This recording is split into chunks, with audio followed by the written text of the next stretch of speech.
It's one of the lowest periods of Statia's history. And that population low of 900 it's almost like an island of, the Greek myth of the Amazonians, the island with only women. Welcome to Whispers of the Past. I'm your host, Fee DeWitt, and this is Caribbean Amazonia. Before emancipation, enslaved women on Sint Eustatius bore children with no promise of family and no guarantee of stability. Their families were scattered by sails, their love lives controlled by their oppressors. But in the absence of the patriarchal protection, something extraordinary took root: the matriarchy. From the ashes of slavery, station women rose, not with speeches or uprisings, but through kitchens, gardens, classrooms, and songs. They became leaders, not by title, but by necessity. By 1900, Statia had become what anthropologists call a matrifocal society, a place where women were the anchors of the home, economy, and spirit.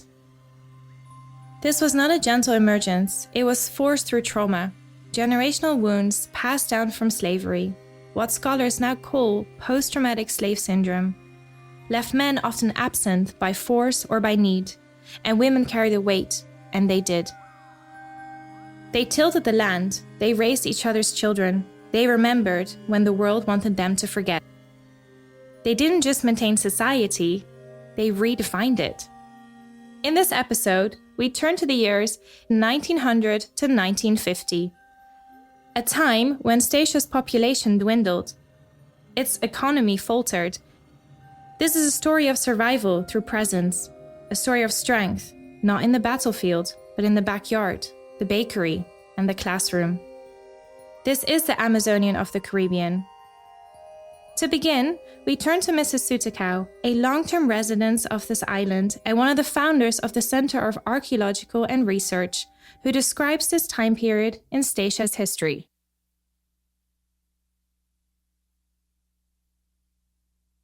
During that period of time, a lot of the people who stayed on the island were the grandmothers, the aunties, and the wives of people who did not have a chance to get money elsewhere, who took care of their children. So the women were predominant here. You would have a predominantly matriarchal society living here. There were some men, older men particularly, and the men who were fishermen and the men who were also involved with the agricultural section of the island. They were still here. We had to feed ourselves. We actually started growing a lot of potatoes, and we were supplying a lot of the Caribbean with potatoes. Our potatoes were exceptional. They were very, very good. Most of the trade was being done by ships between the island, the Blue Peter being the most famous ship that was trading here down from here, St. Martin down to Curacao. It was also a time when I'm sure that the people here on the island suffered greatly, particularly during World War II. This is a part of Statia's history that unfortunately has not been explored the way it should, as World War II within the whole Caribbean has not been explored the way it was. We have to remember, we were free Dutch, but we were being surrounded by nations, the French nations around us outside of St. Martin, all Vichy Islands. So it was not easy for us to get supplies and materials and everything into Statia.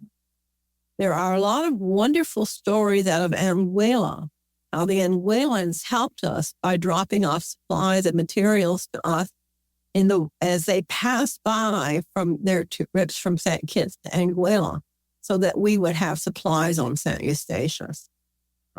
So it was really low population time, not a lot of opportunities on the island itself, and a time when we were working elsewhere.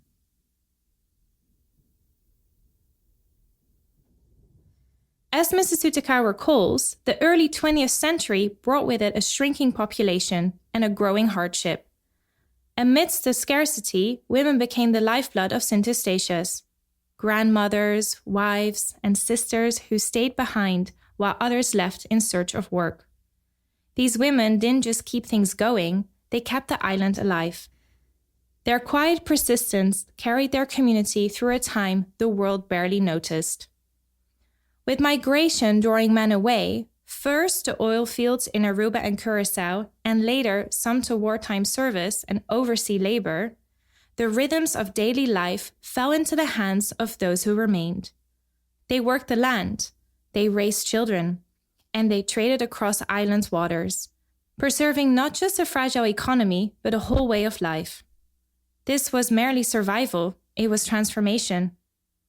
Out of absence grew autonomy, and in the face of hardship, station women quietly reshaped the island, not in the image of colonial rule, but through matriarchal strength. What emerged, as Mr. Richardson, the island's heritage inspector, described, was something mythic in nature, an Amazonian of the Caribbean. Not a legend of warriors with weapons, but a living lineage of women who led through labor, kinship, and power. Yeah, there's a period where the population is going to be 900. And it's 900 also because there's a lot going on. Many people left. Many people are working remote. And guess who stayed behind? It's the women that stayed behind with the families, with their mothers, with their children, and very few men on the island. And I think it's one of the lowest periods of Stacia's history. And that population low of 900 it's almost sad because as you go into the document and you go into society at the time, it's almost like an island of, the Greek myth of the Amazonians, the island with only women. And it kind of reminds me of that period because the island is really, if you look at the population split, it's 900, but there are about 700 and something women. And what does that do to society today? Or what did that do to society back then? By the 1930s, Stacia's population had dropped just to 900. And of these, nearly 80% were women. A society shaped not by planning, but by migration, poverty, and the long echoes of colonial neglect. What grew into a vacuum was not simply resilience, it was reinvention. Anthropologists might call this a matrifocal society, where homes revolve around mothers, grandmothers, and female kins, and where caregiving, decision-making, and heritage passes through the matrilineal line. But on St. Eustatius, it went a step further. Matriarchy was not just a social pattern, it was a survival strategy. This pattern emerged across the Caribbean in the wake of slavery. Centuries of family ruptures, forced separation, and economic displacement left women as the central, often sole, and pillars of family life. As men migrated for work, first to plantation, later to oil refineries, women remained. They raised children, tended farms, passed down traditions, and held entire communities together with limited means but limitless resolve. Faced with absence, women created continuality. They raised children, often not just their own, but their cousins, neighbors, godchildren. They grew food, led church groups, and told stories that weren't found in any books, but lived through ancestral lines. They kept things going when there was nothing left to hold on to but each other. And that's why we titled this episode Amazonian of the Caribbean, not to suggest some ancient name for this period, but to recognize something that history books often ignore. In Greek mythology, the Amazons were a tribe of fierce women warriors, independent, self-governed, and capable of defending their own. They were seen as an inversion of the patriarchal norms, a society where women led and protected themselves. On Stacia, there were no swords or shields, but there was power. Women fought, not through conquest, but through consistency. They claimed their children as their own when history tried to say otherwise. They stood at the center of households, not as exception, but as the rule. This wasn't mythology. It was everyday life, a quiet revolution. Forged in silence, survival and strength. Mr. Richardson continues. So it's quite interesting how things would then eventually redevelop. And even to this day, you still see there's a strong willingness in women on the island, a sort of entrepreneurship, a sort of drive to do better. But there's also the maternal side effects of that independenceness. And it's so funny is because I believe that Caribbean women or women from St. Eustatius in particular, were already emancipated for women's rights way before women's rights became a thing for the wealthy women in Europe. They were already fulfilling that role 100 years prior here on the island. Because no man dare tell the station lady 100 years ago that they cannot do something. If you go deep back into slavery, you would see that many men were considered breeders for the structural family of the women. And the women were about producing strong, healthy kids, like I said earlier. And you would see as time goes along and slavery is abolished, something that's been instilled in you for about 200 years is hard to get out. This would then lead to women being that, I am the head of the household. I'm responsible for my kids and my family. Basically, you don't need a man. And what you will also see on that period in Statia's history, that married women, children carry their name. That many Statia last names, though the women are married, or maternal last names being given to sons and daughters, even though they're married. Because then they're still, you see that this structure of 200 years of enslavement kind of instills into the women's mind that, hey, before they were my kids and you were just the dad, you were just the donor, and now they're still my kids. This worldview, shaped by centuries of enslavement, wasn't just emotional, it was structural. What we now understand as post-enslavement syndrome refers to multi-generational trauma inherited from slavery.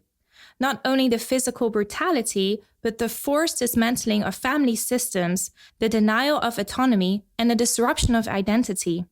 Under slavery, Caribbean families were torn apart. Fathers were often sold away or stripped of their roles, and mothers left to protect and provide alone. They became the emotional and functional core of the household. That adaptation was born of survival. It didn't vanish with emancipation. It was passed on, unspoken, inherited, and lived. Even after 1863, the systems that replaced slavery still meant that men were away to plantations, to oil fields, at sea, keeping them at a distance. And so women led because they had no other choice. They learned to stretch food, teach lessons, heal wounds, bury the dead, and raise children in their image. On Statia, that leadership was not temporary. It became the foundation. And this is what scholars mean when they speak of the trauma's long shadow, not as something broken, but as something reshaped. Women turned absinthe into agency. They became mothers, not just of children, but of community. And yet, some dimensions of this inherited transgenerational trauma remains difficult to acknowledge. What might appear today as tough love, or emotional distance, or fractured kinship structures may in fact carry the echoes of survival strategies, responses shaped by generation forced to adapt under systems of dehumanization. These behaviors, while sometimes misunderstood, can be traced back to coping mechanisms developed in the wake of disrupted family life and denied autonomy. And that's why matrifocality on St. Eustatius was more than a tradition. It was a response, a quiet resistance, a legacy of care, rooted in generations who had to rebuild everything history tried to erase.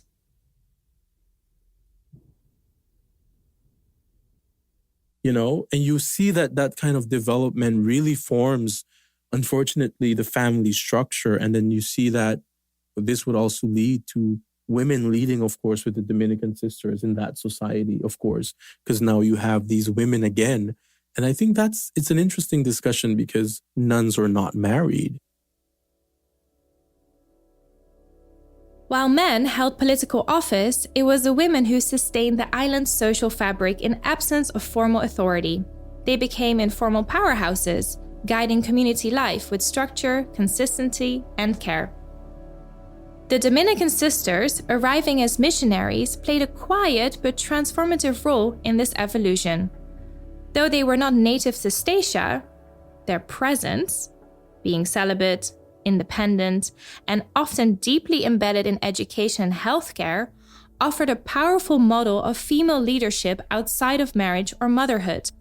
For many Statian women, these nuns mirrored their own realities, women navigating a society shaped by absinthe, migration, and historical trauma, yet holding it together through service and devotion. Their leadership was not enforced through doctrine, but lived through example, discipline, compassion, and public trust. In this, they became not just spiritual figures, but social architects alongside the local women who carried Statia through war, poverty, and post-emancipation rebuilding. So what influence of an independent nun that's married to Christ will have on these previously enslaved society of women who now kind of feels the same way? These are my kids. So you see the kind of advert effects of different influences definitely coming into Statia society. You eventually are going to see this period of oppression really creates strong, dominant women. And you also see in the region, oftentimes people, even if you look at today's politics, this colonialism structure eventually will create the former Netherlands Antilles to have about 8 female prime ministers, quite a lot, oftentimes an overlooked part of history, when the Netherlands, as the main country in this play, still to date hasn't produced one. So it shows you what will actually, what women will do. And many of the social structures that you will eventually get into the 20th century, such as the establishment of a artisans committee, the establishment of a community center, even to the establishment of proper burial in public spaces like the public cemetery. These will all come out of initiatives from local women. And you will see that local Statia women will even challenge the status quo for equal rights for equal pay. So when it comes to the position of women, especially from the Caribbean, you would see that coming out of slavery, it creates a kind of woman-dominated world also on an island, because I don't think many people realize that the empowerment, that dominance of women, the lack of the family structure due to slavery would eventually create schools being run by women, hospitals being run by women, libraries, police oftentimes being run by women, even though the government structure was male-dominated for quite a long time. The social structure was woman-dominated. This inheritance of independence did not arrive suddenly. It was built over generations. From the trauma of forced breeding under slavery to the isolation brought by war and migration, Statian women carried the burden and the gift of continuality. They did not merely maintain society, they reshaped it. They founded schools, organized health clinics, led unions, and preserved oral history. In their hands, care became a form of governance, memory became strategy. This leadership was not a wartime measure or a temporary solution. It evolved into cultural foundation, one that quietly echoes across the Dutch Caribbean, influencing islands near and far. And this wasn't just a theory, it was a lived reality. As Governor Alida Francis reminds us, the patterns of matriarchal strength she witnessed in the 1960s and 70s were not new. They were legacies passed down from women who had raised families in the wake of slavery and amidst economic displacement. While men migrated in search of work, women remained, anchoring households, nurturing children, and shaping the future with every meal prepared, every lesson taught, and every story retold. This wasn't just survival, it was authorship. The rise of female leadership in Statia didn't break from history, it emerged from it. It was the evolution of practices born in bondage, transformed into tools of empowerment. Caribbean women, denied formal power, claimed another kind, the power to shape lives, futures, and nations.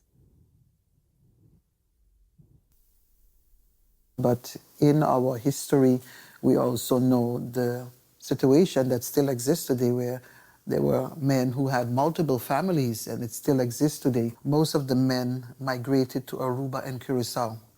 They migrated to work in the oil industry, Lago and Shell.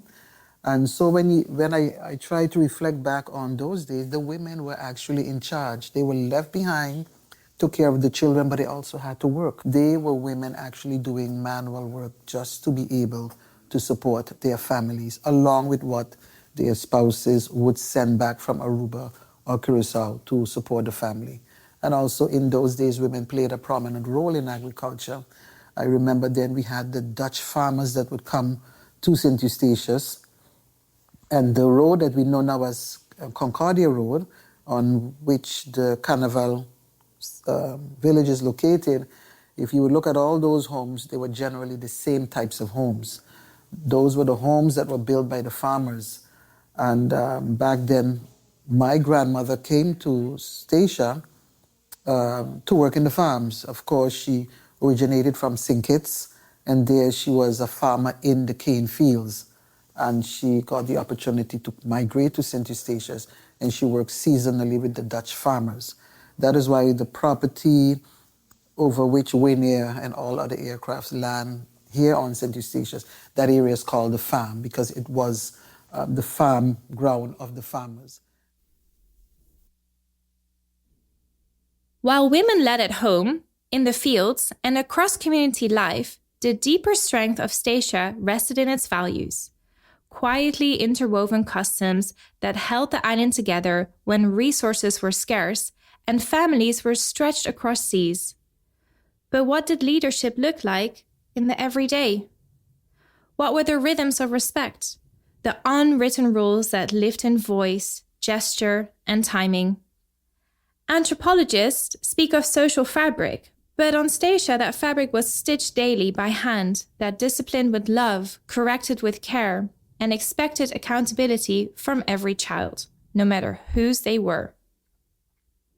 This wasn't just culture, it was survival strategy, a form of intergenerational social scaffolding, developed in response to the fractures of slavery and the despair caused by migration.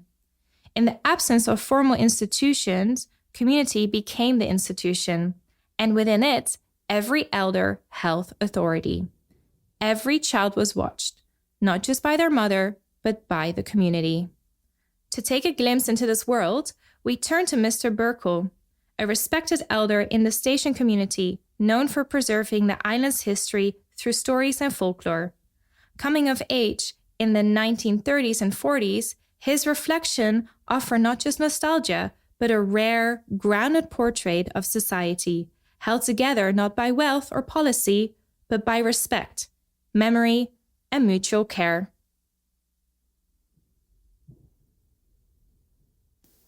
Parents was more cautious and guiding, for me than parents now. For everything now for me is kind of loose. But in those days, I was a big young man, 19 years, and my cousins come to visit from Aruba. And you can imagine, I'm 19 years old, and in the evening time, in the afternoon time, if I go out with them, 9 o'clock I had to be home. And if we come home a little before and we stay outside by the gate talking, when that 9 o'clock time come, my mother would just come, she'd say, well, it's time to be in now. It's 9 o'clock. You can't do that to any child. I don't care how small he is. He tell you what he have to tell you, and he's going to continue doing what he have to do. But it was not so with us. And if the neighbor's children, sometimes we would go by the neighbor and play till up to a certain time. But when you see getting up on 9 o'clock, then the mother will take us and bring us down, and you'll hear her saying, "Yes, I'll bring the children," and we will go in. And if the others come by us, when you see that time come, my mother would take them, carry them, make sure that they gone home. So, and the neighbors wasn't far apart. We was all in one cluster. But from our door here to that door there, my mother would take, and they would take us. And you'll just hear S, Machi, Safer, any of the neighbors that you was by, they will take you home that time of the night. As we got a little older, then Cool Corner was run by Mr. Pont, and just selling drinks and, candies and stuff like that. But we couldn't dare leave from home and go and sit on his counter. Our parents never allowed us to do that. With the bigger men there, talking whatever they're talking, we could not do that. If you have a penny, a stiver then, and you wanted to get candies, you go and you buy your candies, but you have to leave. You couldn't hang around. That's the difference between then and now. As a child, if I go and cross the road and an elderly person said to me, "Where you going?" You don't tell them to in your business. You tell them where you're going. And if you was doing something that they know that your parents would not tolerate, they would talk to you. And if you try to retaliate, they would take you and give you a good flogging, a good whipping. And you couldn't go home and tell your parents, because they self going to tell the parents what happened and what caused them to do what they did. They never ill-treat you, but they give you a good flogging and tell you go home. And they will come behind you and tell your parents what took place. That can't happen today. I can recall Queen Juliana, when she came on a visit, she came to switch on the electricity. The electricity came in the 50s, and where the dive shop is now, in that building, there is where they had the first set of generators in that building. And the bigger part of that place is where, and they used to have guards down there every night. They had guards staying there night and day. So when the little boats come in, somebody was there to control. And the other section, where they has their gift shop and stuff like that now, that used to be where the farmers would store all their provision when they ship in to Curacao and Aruba. When the ship come in, they take them down in bags and they pile them up there, and then they ship them to Curacao and Aruba and those islands. In those days, and it used to be a lot of stuff. Inside was packed, and what couldn't go inside the pack outside, and it was taken those by rowboat. Statia used to produce a lot of provision, yams and sweet potato, sugar cane, name it. We had food in those days. It wasn't like now. All where you pass on the road coming to me, on both sides of the road, the farmers used to have planted. And the women used to work with them. Work, some work, and the wives would be there working, and the children all doing their portion. The smaller ones the children had to go and tend to the animals, milk the cows, and stuff like that, tie them out. And then in the afternoon, you had to take them for water. It was like the Roman animals now. There was well control. If you come to the museum, I can show you the stakes that my father used for staking out the cows. So the main cows were staked out. And if a cow pulled the stake and it goes in somebody's garden, they understand that something went wrong. And so it was, if it was done intentionally, they would bring it to the pound here. The police station was here where the fort is now. And they had a pen outside, like where the building, the store in that building now, the library used to be upstairs. But they had a pen. And so when people take the animals that went in their garden or whatever, take them there, they would put them there, and then the owners will have to go and pay a small fee to get their animals out. And that fee, I don't know what they did with it. I guess maybe they give it to the owners. As a child, I don't know what they really, but they had to pay to get their animals out. And if they didn't go to receive their animals, then the police will sell it for a small fee to anybody who wanted to buy it. And the dogs was not allowed to run up and down like dogs now. I mean, I don't see any really to that extent that would be. But every year they had to buy a medal, and the dog will wear that medal until the next year. Then they buy a next one. It was very interesting. What Mr. Berkel offers is more than memory. It's a living record of how order, discipline, and neighborly care once held a community together. But behind those everyday customs were deep histories, sometimes spoken, often silent, because not everything was told and not everything could be. As we shift from the rhythms of daily life to the shadows of inherent memories, we hear from Mrs. Rivers, another respected elder in the station community, who spent her career in service as a nurse. Her reflections carry us into the quiet space where collective memory meets cultural omission. What did communities say about the history of enslavement, and what remained unspoken? Many spoke about how things used to be, about cooking on stoves, living without electricity, farming and survival. But often, there was little conversation around the emotional and generational impact of slavery itself. Its presence lingered more in the practice than in explanation. Across Statia, survival was passed down not always through storytelling, but through quiet routines, through skills, through gestures of care. The memory of enslavement wasn't always narrated. It was lived, adapted, and at times silenced. And in that way, the past continued, woven into daily life, not through declarations, but through quiet endurance. I learned part of it in school, but I heard them, they spoke a lot about it. How this used to be, and that used to be, and what we used to use. And for instance, like no wash machine, no electric iron board, and where they used to cook. And we used to cook outside on stones.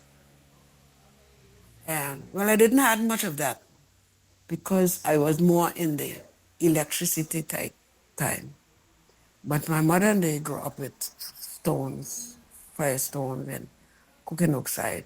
And baking I know a lot because my mother used to bake.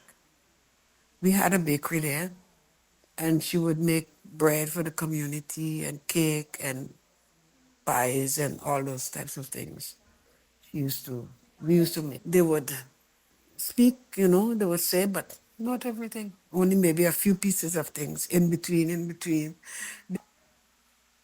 Me, not even my grandfather, because I remember my mother's father. I was old enough to know him, growing up old enough to know him and what he used to teach us and so forth, but he never said anything about growing up. What we've witnessed in this episodes are not just personal memories, they are blueprints of a society that rewrote the rules. A community where power lived in mothers' hands, not governors. Where dignity was taught in silence, and where resistance looked like feeding your neighbor from your own garden. These stories remind us that freedom is not always loud. Sometimes it's a woman holding her family together. Sometimes it's a girl learning to read from her grandmother. And sometimes it's the quiet act of saying, "These children, they're mine," when history tried to say otherwise. Station women turned a fragmented past into a foundation. From post-emancipation grief, they built matrilineal strength. From migration and war, they created new rituals of care. And through it all, they resisted the invisibility imposed by colonialism, not through confrontation, but through creation. Their legacy lives in Statia today, in every grandmother, in every woman who leads without waiting to be asked, in every child raised by a community. They are the Amazonian of the Caribbean. So we ask, what does it mean that so many Caribbean women were emancipated in action before they were ever emancipated on paper? And what would it mean for the world if we valued care as much as we valued conquest? If we honored mothers of history with the same reverence that we give to men?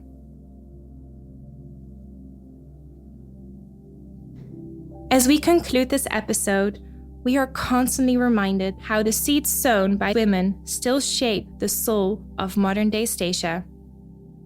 Because history isn't something we remember, it's something we inherit. And the past, it never truly ends. It echoes.